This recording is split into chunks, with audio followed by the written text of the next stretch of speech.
Sanji versus Zoro is a topic that people lose their minds whenever it pops up because people are so passionate about their favorite character. I was scrolling on Twitter the other day, as I usually do, because I have no life. Oh, that one there was a violation. Personally, I wouldn't have it. Like many of us. And I saw this topic constantly come up, which was what would happen if Zoro was in Whole Cake Island when Sanji beat the crap out of Luffy.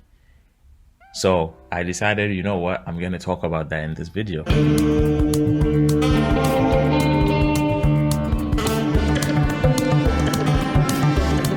Quick recap about what happened.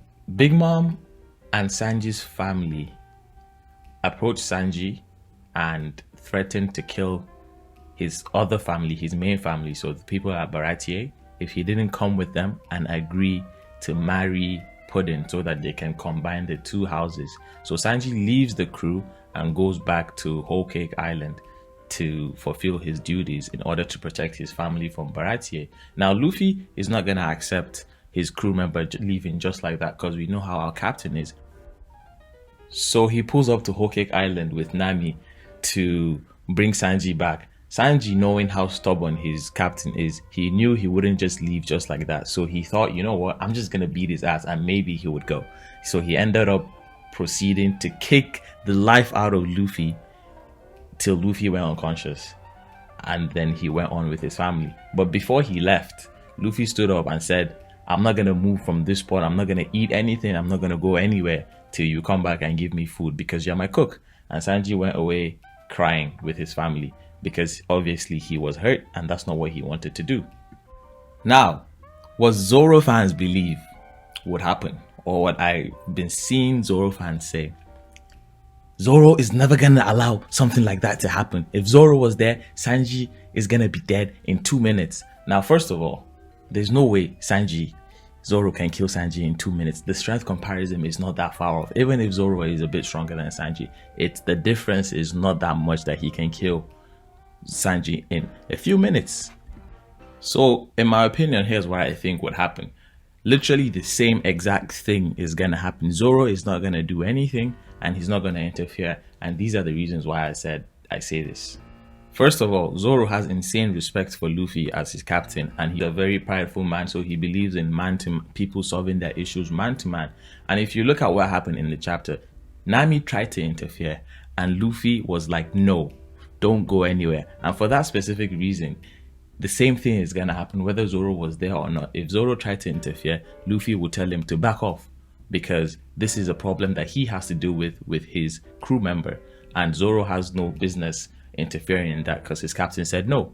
And Zoro, being the respectful person that he is to his captain, he is going to adhere to what Luffy is saying. He's not going to go behind Luffy's back to try and beat up or fight Sanji because Luffy said no. And the fact that Sanji is a crew member at that point, he is not an enemy, so it wouldn't make sense for Zoro to disobey his captain's orders to fight his enemy, because that would mean, or that would imply, that Luffy doesn't know what he's doing as a captain, which would just contradict what Zoro stands for as a whole.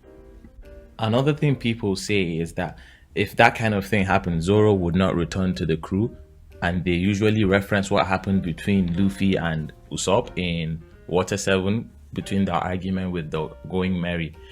First of all, what I like to say to that is a completely different scenario. Usopp had his reasons, but I believe his reasons were a bit on the selfish side compared to what Sanji's reasons were to leave the crew. Usopp decided to leave the crew because the ship was not going on, effectively abandoning his crew basically, because everybody else decided this is what we're going to do, and he was like, no, I'm not gonna go with you guys, I'm gonna go with my ship, and decided to leave the crew. And for that's the utmost disrespect to his captain. And for that's the reason why I think Zoro was like, I am not gonna go back to the crew if Usopp doesn't apologize, because I cannot be in a crew to a person that does not respect his captain. But in Sanji's case, he respects his captain to the highest max. The reason why he did what he did was to protect his family from Baratie that raised him, fed him when he was about to die, and also to protect the crew from themselves, because let's face it, at that time none of them were ready to face a Yonko crew, and that was, in his idea, him leaving the crew was his best course of action to protect his crew and everybody, and then he would be the one to lose. So effectively he sacrificed what he wanted, because he never wanted to leave the crew. He sacrificed what he wanted to protect everyone, or at least he thought that was what he was doing. Basically what Odin did with Wano. Some people might say, okay, that's like a selfish decision, or that's a bad decision, or he didn't believe in his crew. But if you were in his shoes, I believe you would do the same thing too, because realistically there is no way, like, you're not stupid. We know what happened in Sabodi Archipelago. Like, he wouldn't want anybody to get hurt on behalf of him. Even though his reasons made sense, he still ended up coming back and apologizing and saying the truth to his captain, which effectively earned him the respect of his captain and him coming back to the crew. So I believe Zoro would have no problem with whatever happened, because even though in the show they show them fighting all the time, Zoro and Sanji have the utmost respect for each other, and Zoro would understand what Sanji is going through, meaning he would sympathize and not feel like he's disrespecting his captain, because he never actually disrespected the captain, and Zoro's issue was the disrespect that Usopp did to Luffy. So in conclusion, I believe this topic is a conversation because Zoro fans tend to blow his character out of proportion and say things that he wouldn't usually do, because they don't really understand who the character is. They just have this idea that he's this macho man, and that's the reason why these kind of things happen. But let me know in the comments if you believe this is what's gonna happen, or what you think is gonna happen if Zoro was there or not, if you agree or disagree. Don't forget to comment, like, and subscribe. Share with your friends too, please. Thank you. Bombs out.